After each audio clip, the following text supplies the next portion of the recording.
Hey guys, Cans 97 Stowe 171. Once again on the road. It's actually Sunday afternoon.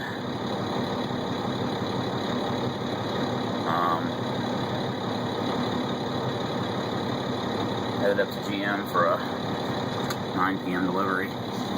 So anyway,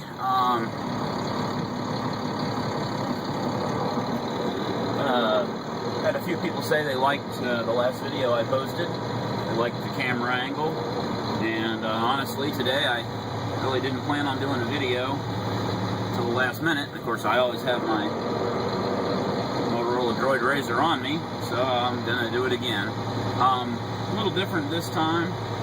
I set it in 720p HD instead of 1080p, and we'll see if that makes any difference. You know, the last time it would record for about 15 or 17 minutes, and then it would stop, and then I would have to hit record again, which, I mean, it's right in front of me, so it's not really distracting. I can see that it stopped because it beeps when it stops, and I just tap the red button again on the screen and it starts over. But I guess we'll see whether or not it does that, because it was not a storage issue. It let me continue to record. I don't know, maybe it has some time limit. I was thinking maybe it has to write the video to the main phone memory, and when that runs out, it then writes it to the SD card. I don't know exactly technically why it was doing that. So this time I'm going to try the 720p, and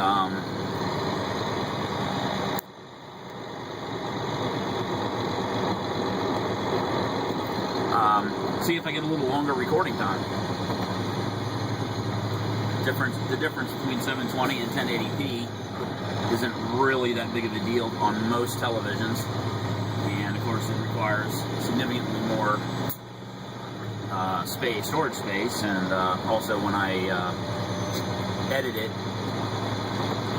you know, the file's larger and it takes longer to re-encode it and upload to YouTube. So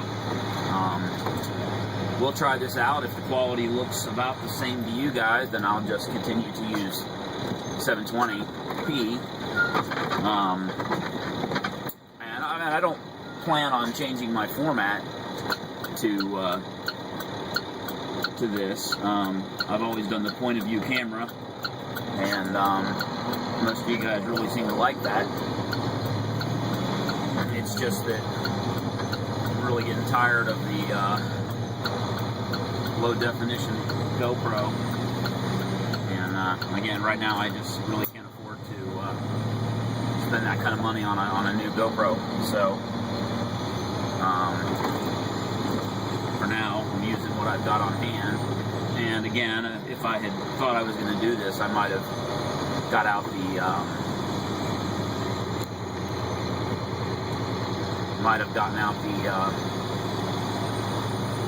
the other digital camera, which records at 640 by 480, and might have used it as a secondary point of view and merged them together. But like I said, I didn't really think about it ahead of time. I was running a little bit late this morning, and so this is what we got. I did get a lot of comments though about how much better audio is using this cell phone, using the Motorola RAZR. Yeah, and I noticed you could really hear the turbo spool up.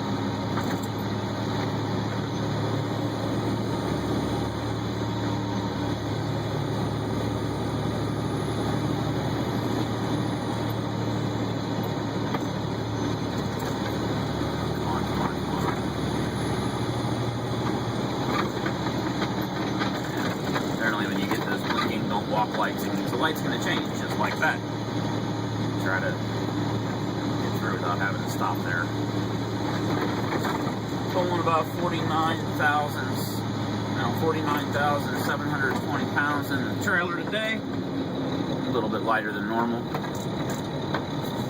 I don't know why the GM loads have been kind of light the last couple weeks. One was 47,000 last week. It's light as hell. maximum weight I can legally carry. Well, generally I get about 52,000 and something in the trailer. Is about, puts me right about 80,000 gross. And although generally I end up being off on one of the axles because they don't load the powder right in the center of the trailer. They don't take the time to open two hatches, and it's a 4-pocket trailer. They could load, you know, half in the second back pocket and half in the back second pocket. Basically load it right in the middle of the trailer, and it'll flow frontwards and backwards.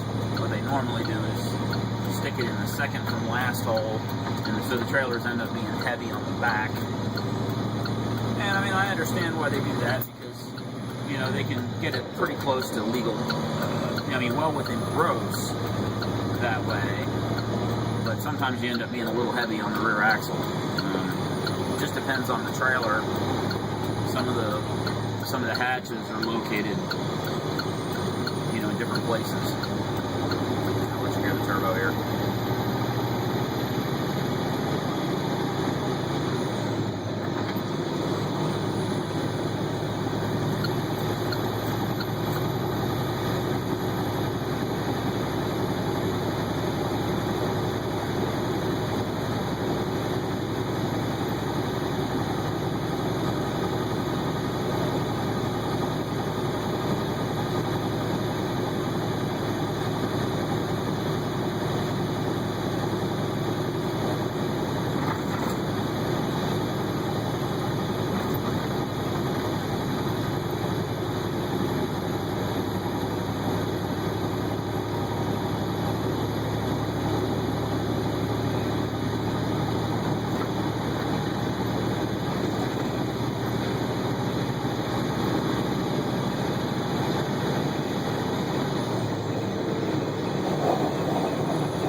Back empty is going to be not fun.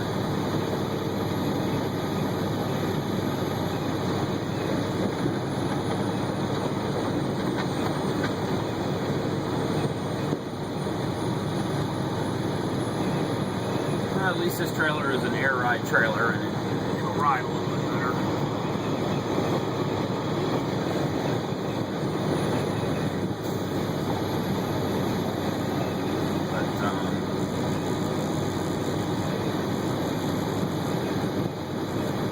I don't know what's going on in the world. Let's see.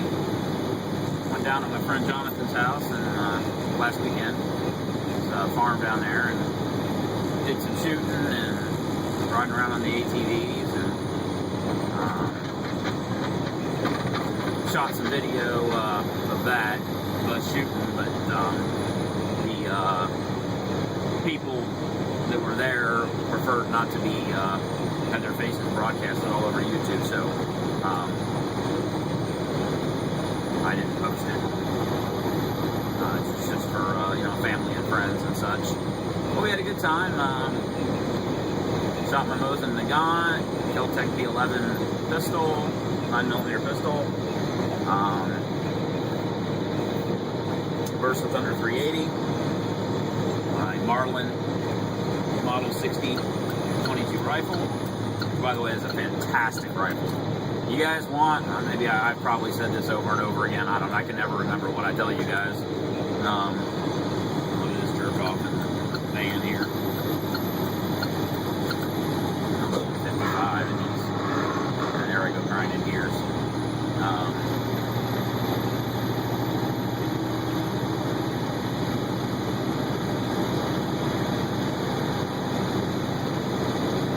You guys want a excellent basic rifle. I'm very convinced that 22 long rifle is probably one of the best firearms you can possibly purchase. You know, if I had to have just one weapon when the world came to an end, I would probably pick the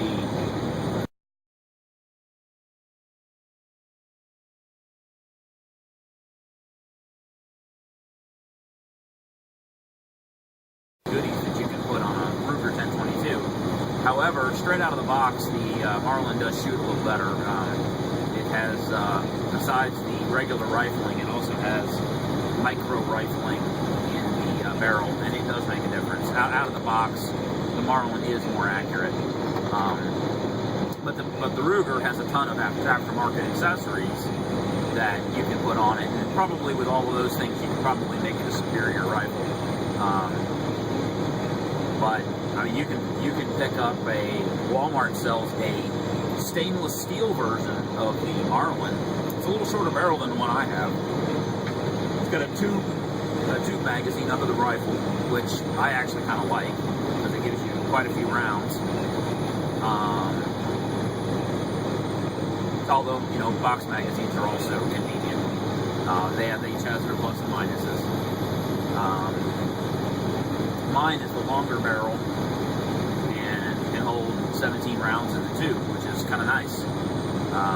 You know, like I said, I mean, it's small, it's light. You wanna head out into the bush for a week or two. You know, I mean, you can easily throw 500 rounds of 22 in a backpack and go off in the woods. And you don't need anywhere near 500 rounds to do what you need to do for a couple of weeks. I mean, you can take a pocket full of ammo, you know, and sustain yourself with small game. And I think that's the ultimate thing with a Ruger with a 22 rifle. Is it's probably one of the best small game rifles.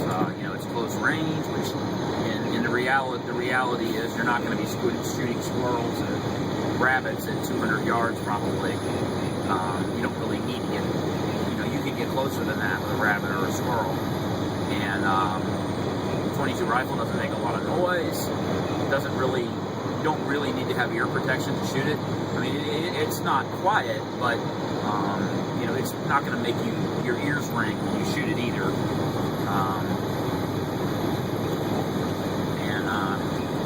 So we had a lot of fun with the 22, and you can just sit there and pull that trigger as fast as you can, and put pretty much 18 rounds, you know, in the space of, you know, several inches. I mean, even if you're not aiming very accurately, you take the time to take the shots carefully. I mean, it is just, my friend Corrigan sighted it in for me, and, you know, he said he was getting 3-inch groups at 60 meters. So that's pretty damn good, I think. So anyway, shot that. That was, I saw what I mean. I brought the Mosin, the 22 rifle, my Kel-Tec P11 pistol, my Versa Thunder 380, also a fabulous gun that's very underrated. Take a look at the other Versa firearms as well. They make a 40 caliber subcompact that's in the $400 price range. It's also very nice. Jonathan brought some ammo. He didn't bring any guns with him. And then the other guy, Conrad, who actually drives for Central Refrigerated. Actually, there's somebody commented and asking about Central Refrigerated and whether they had driven for him, and if I had any information. And so far, my friend Conrad, says that it's been pretty good. They keep them rolling. So. I don't think whoever that was that commented or asked about Central Refrigerated, it seems like he's doing okay, and I think they do CDL training also. I'm pretty sure Conrad got a CDL from them. But Conrad brought I want to say it's a Smith & Wesson MP9 handgun. I could be wrong. He said it was a copy or similar to a Walther model. In fact, the frame on it said Walther on it, I think. I don't know. Anyway, but that was really nice. We shot that. He brought a 12-gauge pump shotgun, Mossberg 700, I think. And he brought his AK-47, which was kind of cool because I've shot one once before, but it was pretty cool. So we basically shot the hell out of stuff.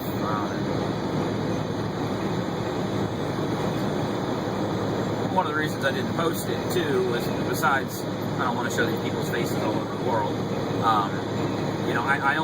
I used my phone to take the video, and it did a pretty good job of video, but to save storage space, I only shot small sections of what we were doing, and so, the video starts with me holding an AK-47 and shooting, and, didn't really show any of the safety checks or the, and so when you looked at the video, the video that I had shot with the camera, it looked, I don't know, we came off looking somewhat unprofessional and unsafe, even though we really weren't. But, like I said, I didn't really shoot everything. I only filmed when we were shooting. And so you don't see the safety checks, you don't see us properly loading and checking the breech and all of those things. And I don't know, when you post gun videos where you're just blowing stuff up and shooting the hell out of things, inevitably the safety Nazis come out of the woodwork, and I really just didn't want to deal with 500 comments about how unsafe we were with our firearms when I know better, and so did everybody else there, but you as the viewer would not know that because you didn't see it in the video. All you saw was us blasting away with an AK-47, and we did shit like there was a small creek with a mountain basically behind it, so we had a 300-foot backdrop to shoot against, a little 300-foot hill behind us where we were shooting, and there was a stream that runs along there, so we'd throw like plastic bottles and let them float down the stream and shoot at them and pop them up in the air and shit like that, and and again, it looked like kind of looked like we were being hooligans with the guns, and we certainly are not that way.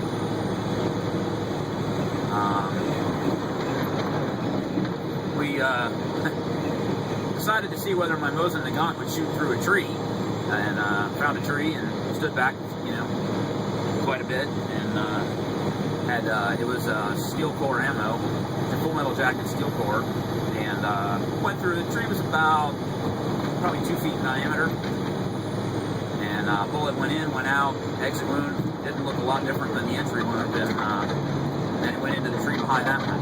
And we had another tree as a backstop, and then dirt behind that. So once again, we were being safe. We all had eye protection and hearing protection on, and but it was pretty impressive. You see the Mosin Nagant go through a 2-foot tree. I thought that was pretty impressive. Maybe I should have expected it, but I thought it was pretty cool. And that was about it. And then mostly, we let Conrad pretty much just go shoot whatever he wanted, while Jonathan took me around the property on the ATV. He had 2 ATVs, and I followed around him. So that was pretty cool. It was a good weekend. Like I said, unfortunately, I don't think I'm going to post the video publicly. It just really, the video wasn't that high quality. It was kind of shaky. I don't know. But it was cool. Had a good time.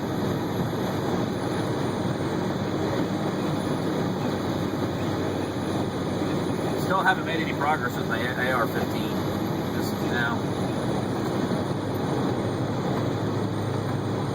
And Court has been telling me that finding AR parts is a pain in the ass right now.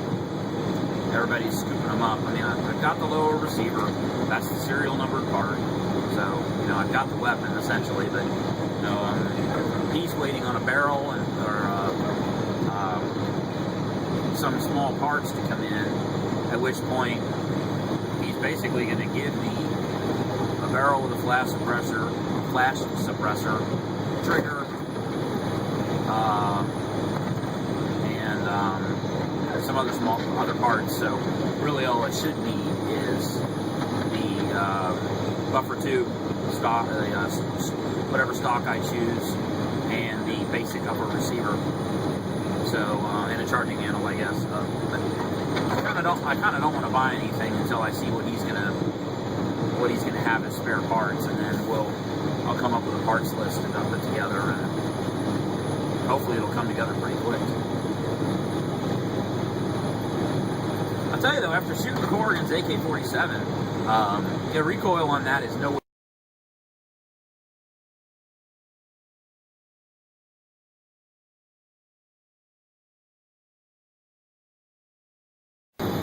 possibly. And like I said, the primary reason for picking the AR-15 over the AK-47 was recoil, controllability, and accuracy. Although the AK is pretty accurate at reasonable range too. So, of course, after I finished the AR-15, I mean, who's to say you don't buy an AK-47 also? You know. Now, speaking of that, I saw a video. Oh my God, I'm gonna screw up the name. If I remember, I'll put it. I'll annotate it or put it in the video. I don't know. There is a version of an AK-47 style rifle that shoots 7.62 by 54R, a Dragoon or something like that. And there are several, I think there are 3 different models, and they're fairly rare. 10-round magazine. Looks just like an AK-47, pretty much. The one of them that I saw. The other 2 are a little more, I think they're more sniper rifle type things. But I thought, man, that would be cool as hell. Because the 7.62 by 54R ammo is so cheap. It'd be really sweet to have one of those. But I think the rifles are fairly expensive. So that would be badass.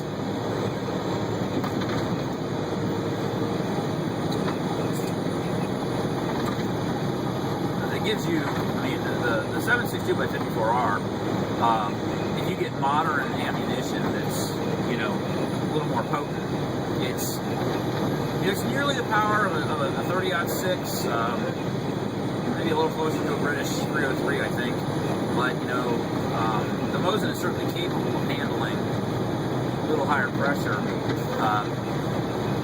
being a bolt action rifle. Now I don't know, if you went to a repeating action, like in the Dragoon or whatever the hell it's called, perhaps it would not. I don't know. But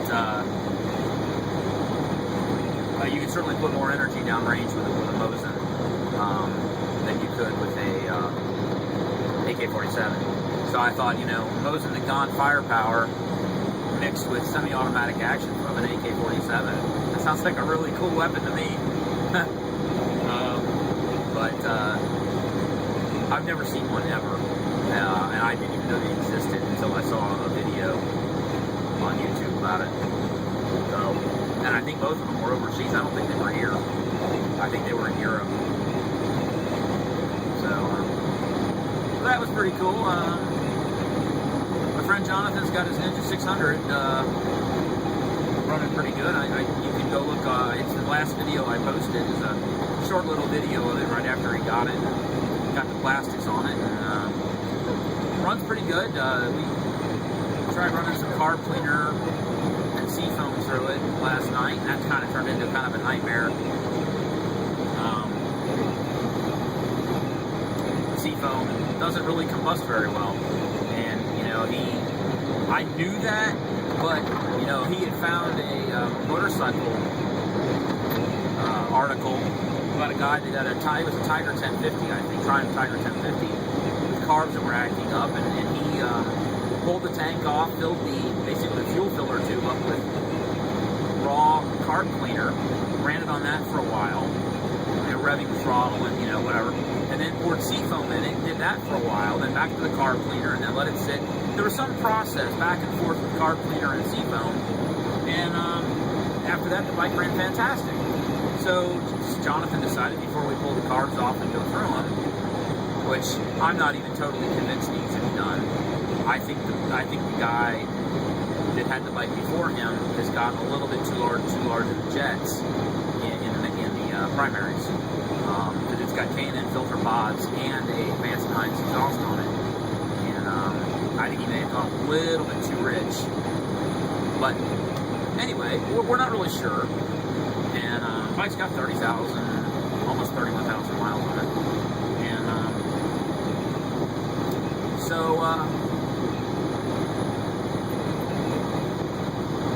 And once we got the seafoam in there, it ran for like a little bit, and then it quit, and we basically ended up draining the battery almost completely dead, just trying to get it to run again. And Okay guys, well that's time. It stopped at 24 minutes instead of 17. So yeah, I quit running, we drained the battery, and then let it sit overnight. And I guess this morning he went out and he got it running again. He put the gas tank back on it, dumped the rest of the sea foam in with the gas, which was only about a quarter of a tank, which I think is still too much sea foam. And it'll idle now, but it doesn't want to come off throttle very well. So I told him you need to put more gasoline in with it, and ride the snot out of it for a while, and it's going to smoke like crazy when he does it. But he says if he doesn't get better, he wants to pull the carbs off and go through them. And I mean, if the jets are too big, he's going to have to pull the carbs anyway. So it certainly won't hurt pulling the carbs and popping the rolls off and just taking a look. You know, I told him if the carbs look really clean inside, you know, maybe spray some carb cleaner into the air jet passages. And that's the problem with carburetors, is that the fuel passageways and the jets might be totally clean, but you got a 20-year-old bike, there are also air passages in those carbs. And if that air passage gets plugged up, the signaling for fueling can be off a bit. So you need to clean the air passages as well. And running carb cleaner through it doesn't necessarily clean the air passages out. So, but I mean, it's not that big of a deal. And the bike runs pretty well. And, oh my God, we got a rolling roadblock here. This is great. Well, this is a rolling roadblock for some reason.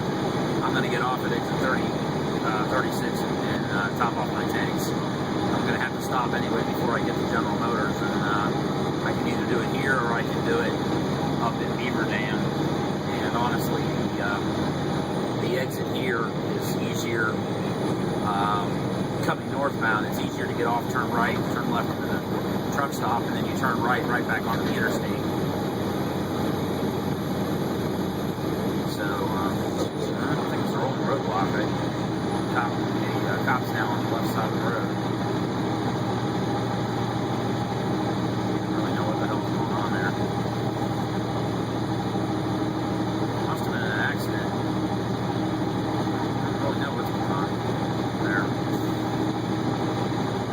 They were rolling down the interstate there for a bit, all together. I'm not sure what that was about.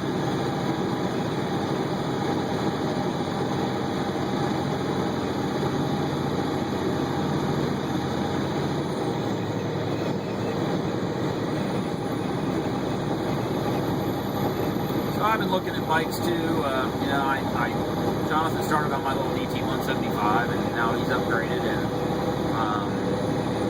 after riding his a bit, I kind of like something a little bigger myself, and so I've been kind of looking around. Not really sure what I want to do though.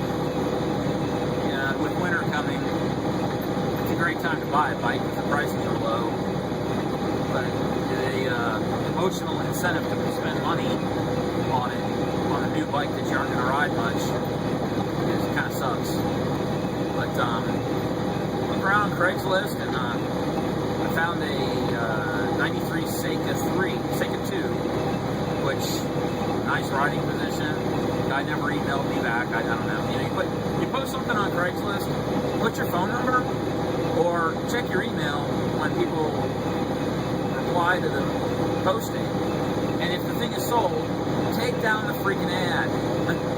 You know, I don't know. I don't know what the deal was. The 93 was beautiful, 4,000 something miles on it. Guy wanted like $850. And if he called me tomorrow, I'd be all over that. It's only making about 60 horsepower, so I mean, it's not going to keep up with his Ninja, but that's okay. All the information on the Seika 2 is that it's a really great bike. Easy to work on and very, very reliable. Air-cooled, which is why it's not making more power. Probably. So I looked at that, and then I started thinking maybe I want a Supermoto or a bigger dirt bike. I do like the upright riding position, and I like the softer suspension of a dirt bike. So I started looking around, and the super motors are just ridiculous expensive. And there aren't that many dual sports around that aren't really old or no faster than what I already own. So, but I did find I don't know the year actually, it's a Suzuki DR650. Reasonable price, a little more than I wanted to spend. Just talked to the guy today, he actually called me. I sent him an email and he just saw the email. He did post his phone number, I just had not had a chance to call him because I wasn't really sure I was totally interested or not. He said it had a recent rebuild. He changed it to an aluminum piston and higher compression, which, I don't know. I think I would have preferred it in stock. He said it vibrates more now than it did before.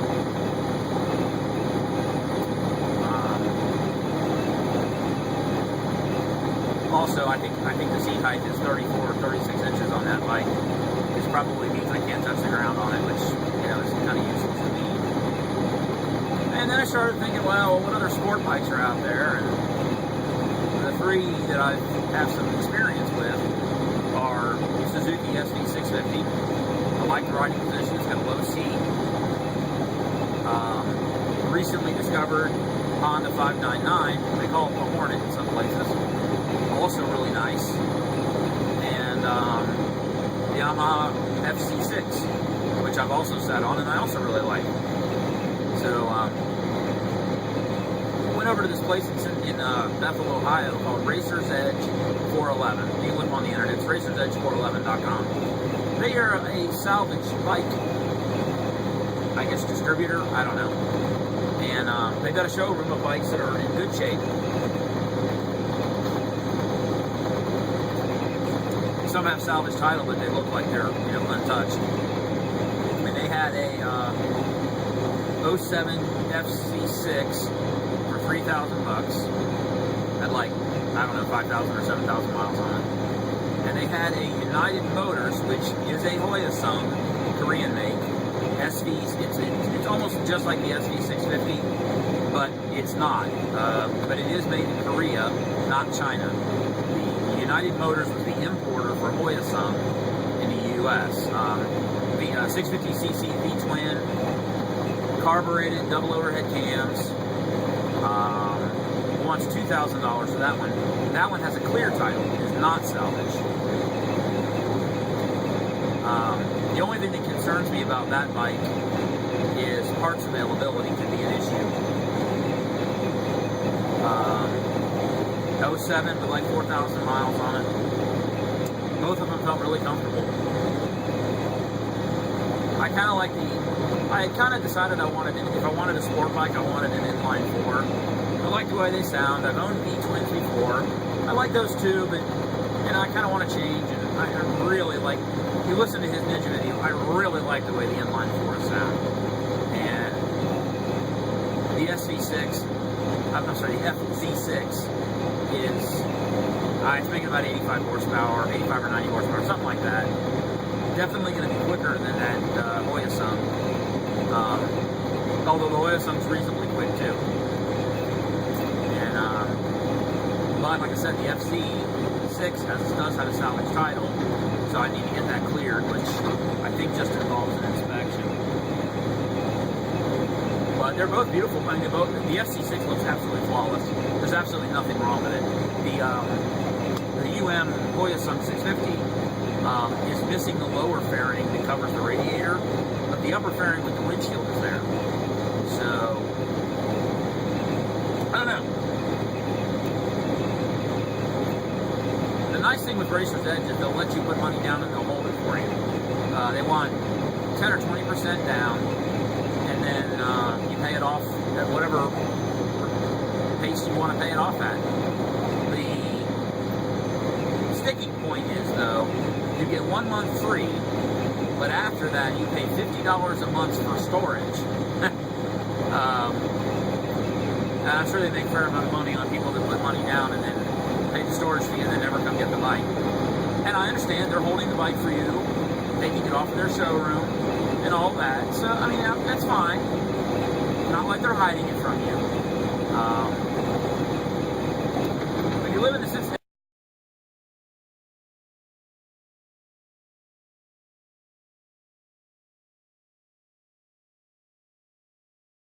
Their titles. And I think they wanted $3,000 or $4,000 for like an 07 or 08 Gixxer 600. Maybe it was less than that. You have to look and see. They do have videos of them starting them and riding them around the parking lot. So you do know that they, that they run and ride okay.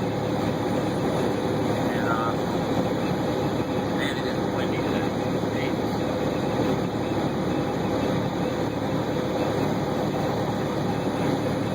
So I'm kind of leaning towards the FC6.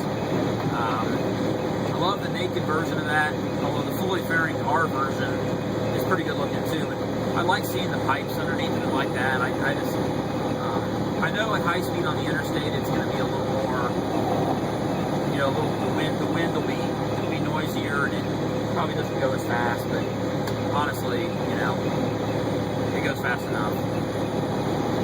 So, I don't know what I'm going to do. For an extra $1,000, do you get the FC6 or do you get the Hoyosung 650, which would be a really nice bike too. $2,000 for a 2007 model bike that runs and rides with a clear title. $3,000 for a 2007 model, fairly low miles FC6 salvage title, but it doesn't look like it's got a scratch on it. I don't know. What do you guys think? Emotionally, I want the FC6. On the other side of it, the UM is kind of unusual. It's kind of a unique bike. That kind of attracts me as well. It's kind of nice having something that nobody else has. Of course, that has a lot of negatives. And, you get a lot of questions. What the hell is that? And you got to explain it. If you do have a parts problem, you can have some issues. But Hoyosung makes pretty good bikes. I mean, it says Hoyosung right on the tachometer. UM was just the importer. So, I know Hoyosung makes pretty good machines, and they're all over the world. You go to any place in Asia, or Australia, or Korea, and or India, and they're around. So I don't know.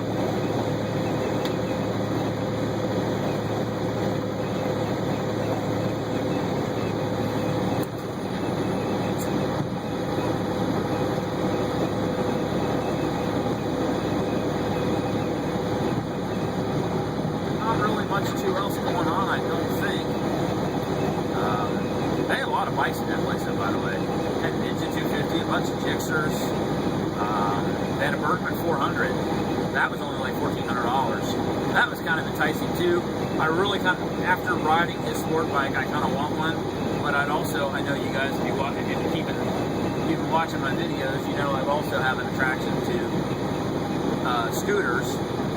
And they had a Bergman 400 in there for, I think, $1,500 or something like that. And that wouldn't have sucked too, But honestly, the only reason I'd get a scooter would be if my wife could ride it too, and I could take her as a passenger comfortably, which she could.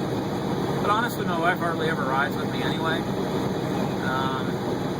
And she asked me about that, and I was like, well, hon, why am I going to buy a motorcycle that I only sort of like because twice a year you want to hop on the back with me? I said, I'm sorry, but that doesn't make a lot of sense to me,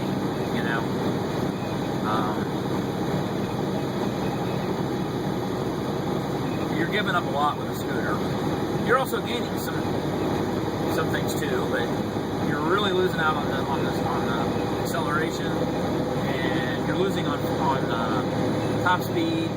Not so much fuel mileage, but bang for the buck. I mean, if you look at a Ninja 250, it goes about as fast as a Bergman 650. It gets about the same gas mileage, and the Ninja 250 is a hell of a lot faster.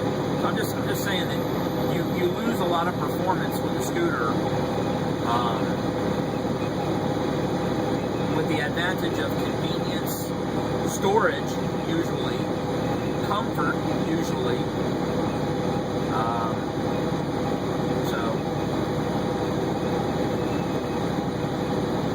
after rolling through the gears on his Ninja 600, I tell you, that is intoxicating.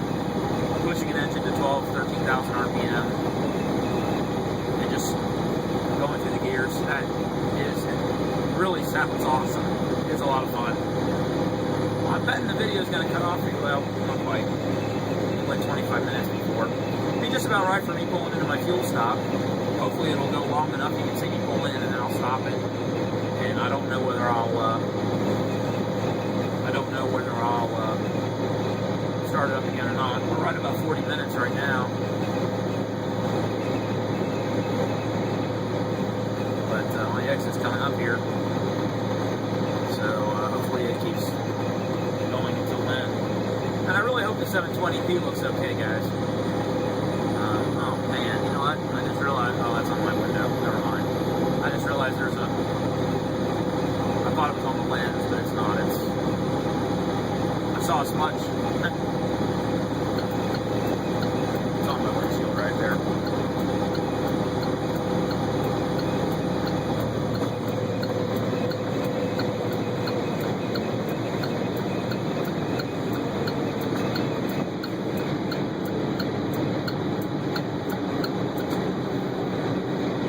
Get off the pilot here.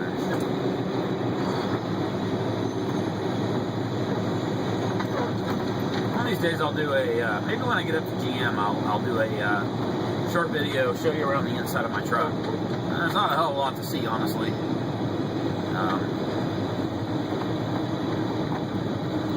But I've had a few people ask me to do that.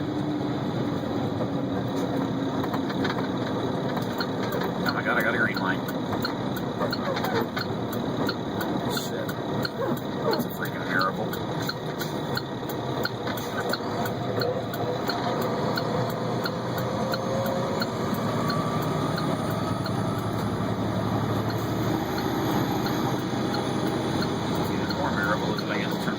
Stopping. Crap. Usually you gotta wait forever to get into this place.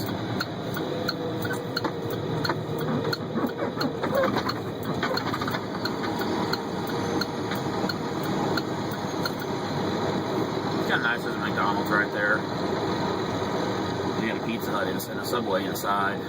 This is a weird truck stop though. So you gotta go around to the other side and pull through here. There are empty ones, which is good. Save me some time. And then you got to exit back around where we're going. You got to swivel back around to get the hell out. And the exit's over here by the on the left. Yeah. What the hell are you doing?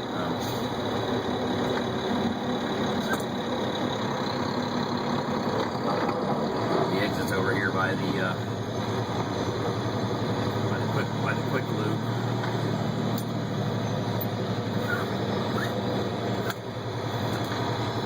Rotate it around.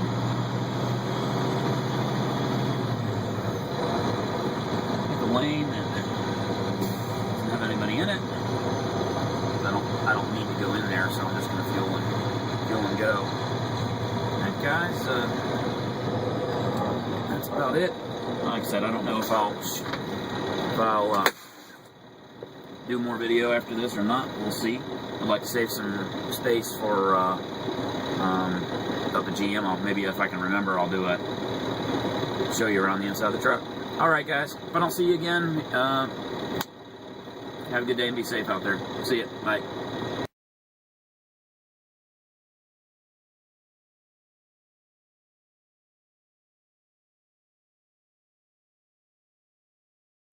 Hey guys, back again. I'm here at GM. Thought I'd give you a little overview of my ProStar. And it's dark in here, and sorry if you hear that noise. My blow off on the tank.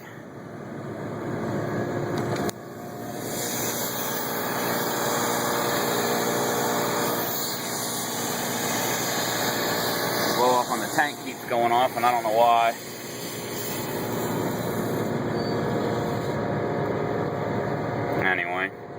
Anyway, I'll start from left to right here. Got a nice light there, speaker. That little grill right there is for the CB. Got some storage up here. Nothing really there. Empty hole. CV's supposed to go in there. There's no place to freaking mount it properly. You use like an elastic band to mount it. It's ridiculous. So I just mounted it there. It's your power mirrors, power windows, gauge cluster there.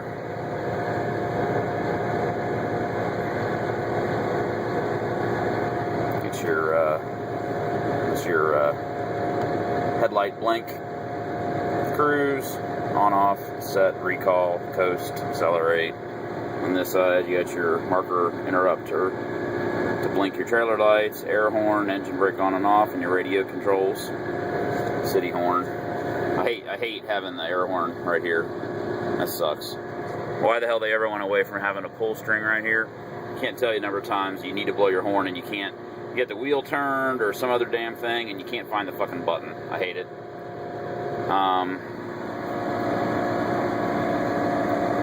Your mirror heat, sleeper temp, sleeper fan, engine brake controls, power differential lock, suspension dump, power takeoff, and your regen. Radio, there goes the stupid trailer again. It's your fan controls, cold, hot, parking brakes. It's our new people net. Fuse box is behind the panel there. Love to know why that thing keeps blowing off. That's what I hooked the Droid to. I put it facing forward, strap it down right there, and mount it right there. You got some storage bins right here with some garbage in them.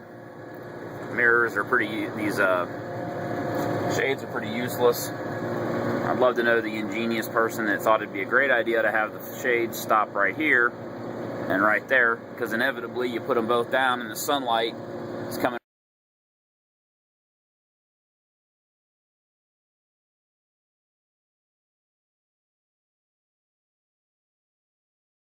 So I don't know who the hell thought that was ingenious, having this little low section right here. Why they didn't just make that flat and have the shades, you know, run all the way to the middle, so when they're down, it covers the whole windshield.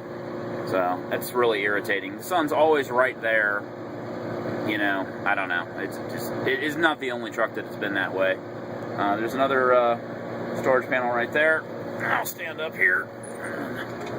So like I said, there's some storage above, a little passenger seat's a mess, so I got my little fridge, got some snacks, it's Aussie Bites, very yummy, they're also very good for you. Those are the knee pads I use when I'm climbing up around top of the tank, when I go get the corn cobs from after I deliver in Rochester. A lot of times I got to go over to Defiance, Ohio. Oh, it's not Defiance. Delphi, Ohio. Pick up a load of corn cobs, take it back to the place that makes the stuff. So when you climb up on top of those tanks, it's a little rough on the knees. So I get these little cheap knee pads that strap on. Works pretty good. And that's it. I mean, there's like basically the width of that fridge is the only room behind, and you got a tiny little bunk. It's reasonably comfortable. It's got your controls there. There's nothing behind this. I have no idea what the hell. I don't even know what this is back here. There's a mirror. I have no idea what the hell this thing is for, or what's back there, or what the purpose of it is. I mean, I've probably slept in this truck 10 times in 2 years, maybe. So you get your ventilation there, another window. I leave that one off because that way you can look to the right. And some pockets right there. I got my jackets, box for the CD. This is your heat and APU. Well, on the left there it's on standby right now. When you turn the engine off and flip a switch, it goes on, and the heat comes on, and it's got a fuel heater, like a Webasto or an S-Bar, something like that. And on the right-hand side there, you've got your APU controls, and that fires up the little 2-cylinder generator that's on the right-hand side. All it does is warm the engine up, provide electrical power to keep the battery charged. It does not provide any AC power to the truck. You get your sleeper controls here. These override the settings that are there. So I try to leave this in the off position and in cold. Otherwise, the air conditioning kicks on and off for no reason because it thinks the bunk wants it on. And then got a light there. I mean, there's not much back here. You can there's some controls here. You can turn on some accent lights right there, and you can dim them. You can dim them up and down. You can turn on the sleeper dome, and then there's also some red floor lights that you can turn on. Leave them on at night when you're sleeping so you can see what's going on, but they don't keep you awake. So that's about it, guys. I mean, there's not much to it. I hear my trailer starting to howl at me, so I gotta go, but I'll give you a little bit of an overview of the truck. I know a few guys have been asking about that, and so I guess that's it. If you have any questions, let me know. See you guys. Bye.